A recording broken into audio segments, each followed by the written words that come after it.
Hi everybody, Barefoot Lass here with a great inexpensive DIY to lighten up your life when the power goes out. Have you ever scrounged around in the pitch dark trying to find a candle when the electric goes out? Well, I have. And when I do, I usually have a flashlight. But even with the flashlight, I end up stubbing my toe. And then when I finally find the candle I'm looking for, there's only about an inch of wax at the very bottom of the jar. That's when I start spazzing out. Now, I don't want you to spaz out. So grab a writing stick and a scratch pad and join me in making emergency Crisco candles. But wait, you gotta wait till the very end for the bonus candle tip that I know you're really gonna love. Okay, here we go. This is what you're gonna need. Number one, you need a jar. You could use just about any jar, but you definitely need a heat-tempered jar.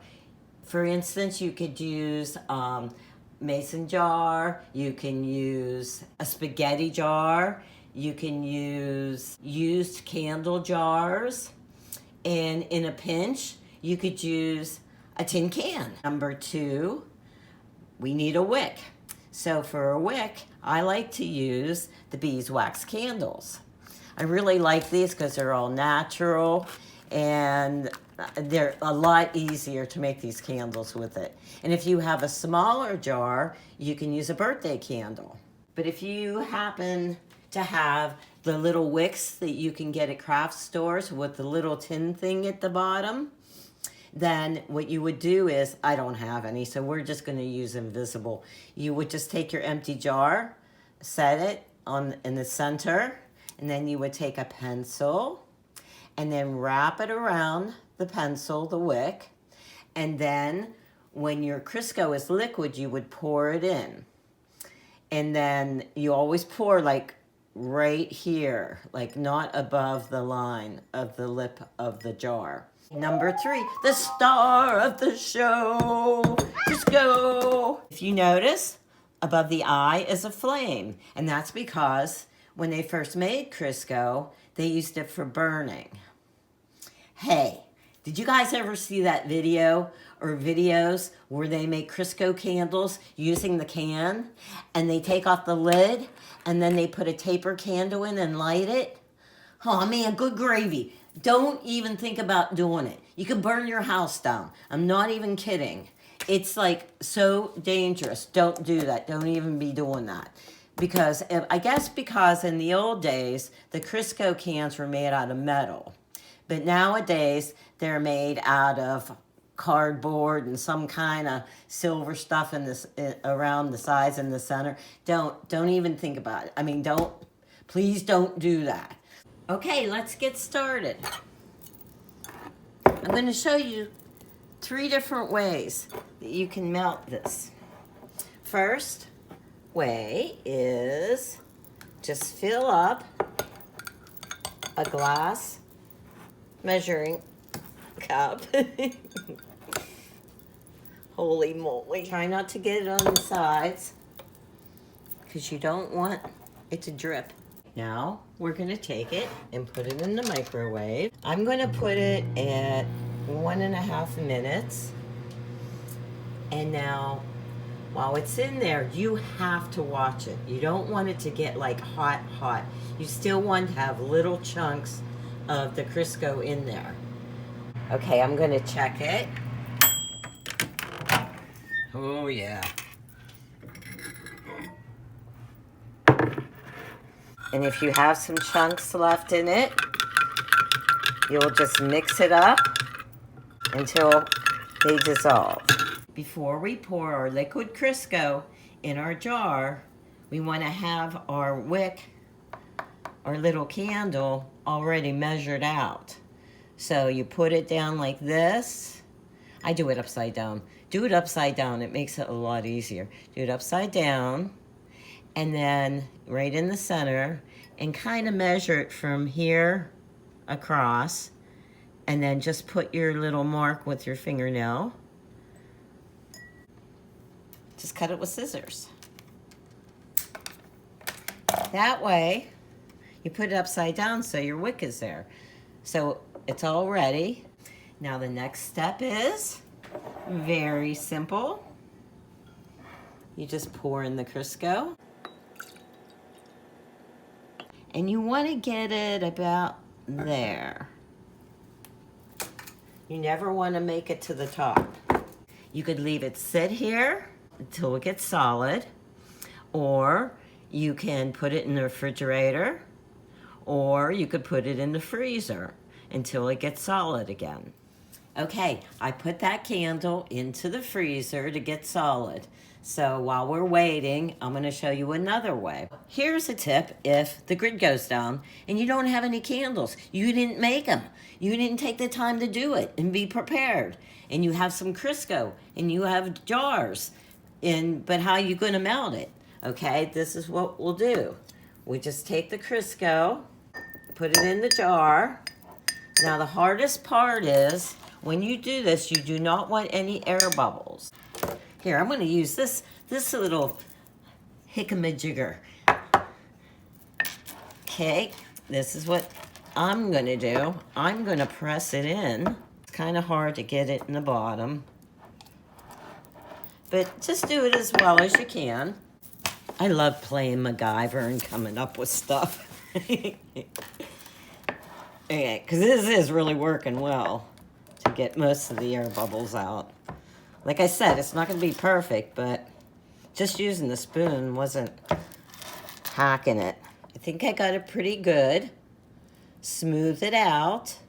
And then you'll want to take a napkin and wipe this part just to make it clean looking. Now all you have to do is put the candle in. Push it all the way in. And then light it. Okay, the rule of thumb is you want your candle, your flame to be below this. So there you go. You have one done. And then you would just blow it out and put the lid on, and you can store it like that. Here's another way that you can melt your Crisco. You could just melt it in the pot, but I don't like to do that because my pot doesn't pour very well, so I would have to pour it into the measuring cup and dirty another item. So what I'm going to do is a double boiler system. I am just going to take my Crisco, set it in the pot, and I'm going to melt it that way. You don't need very much water in the bottom of the pot. Alrighty, I think it's just about ready. This little lumps will melt by themselves just with stirring. It's ready. I'm going to take it out. I suggest using a mitt or something. And there you go. That's done and ready to pour. Okay, I said that I'd show you 3 ways to melt the Crisco. Number 1 was the microwave in a measuring cup. Number 2 was in a pot on low heat. Number 3 is saving yourself some time and putting your Crisco in your mason jar and microwaving it. Okay, it should be ready. Yep, it is. Put it in the fridge or let it sit to get solid, and then put your candle in. So that way you didn't have a dirty measuring cup.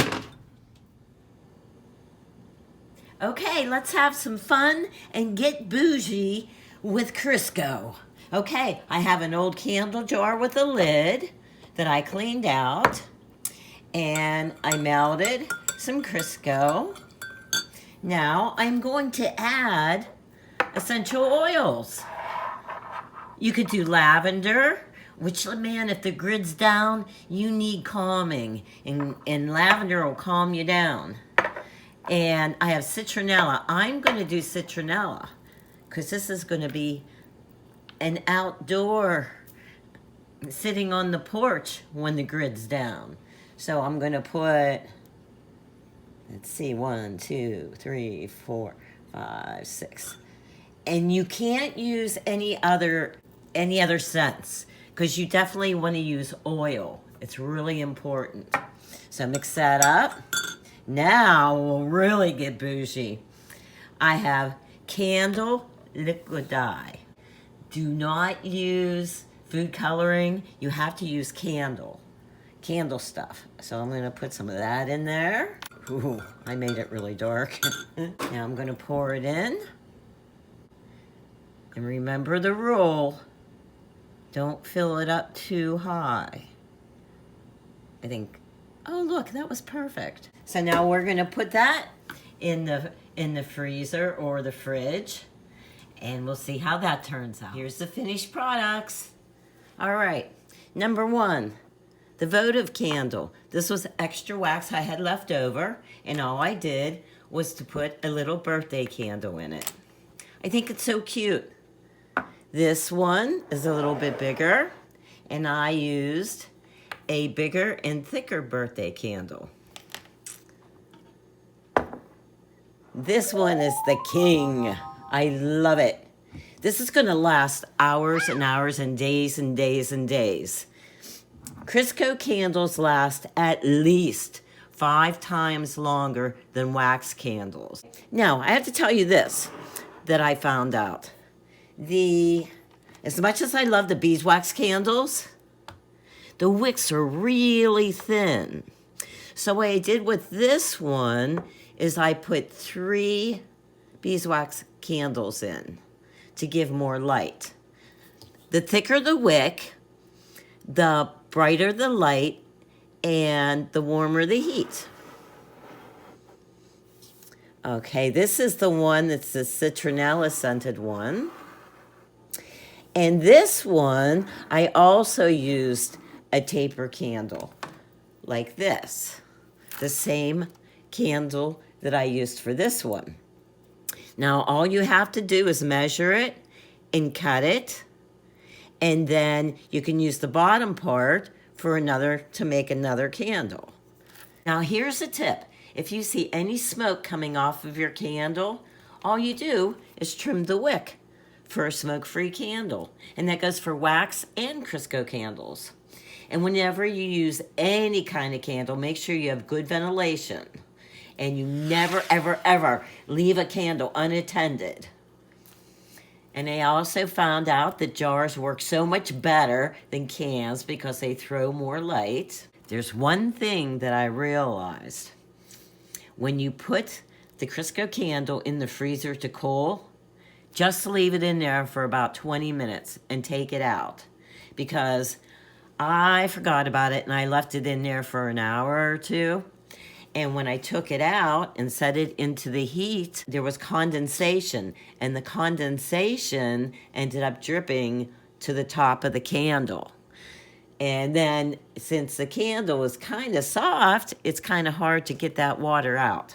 So if you put them in the freezer, don't forget about them. Let's see how these look in the dark.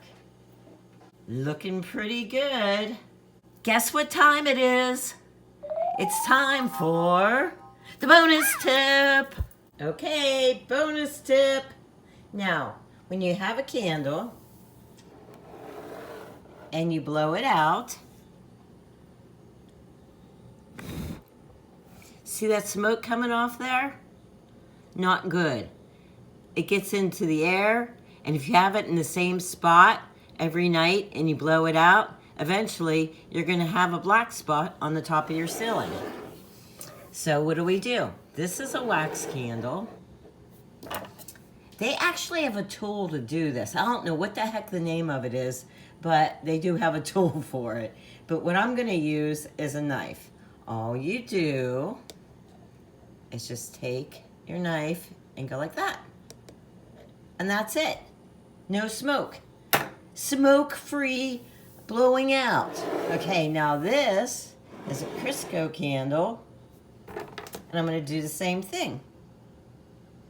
I'm going to take my knife and just push it in there. And it goes right out, and I try to put the little wick up again. And there you go. So, hey, remember one thing with the Crisco candles.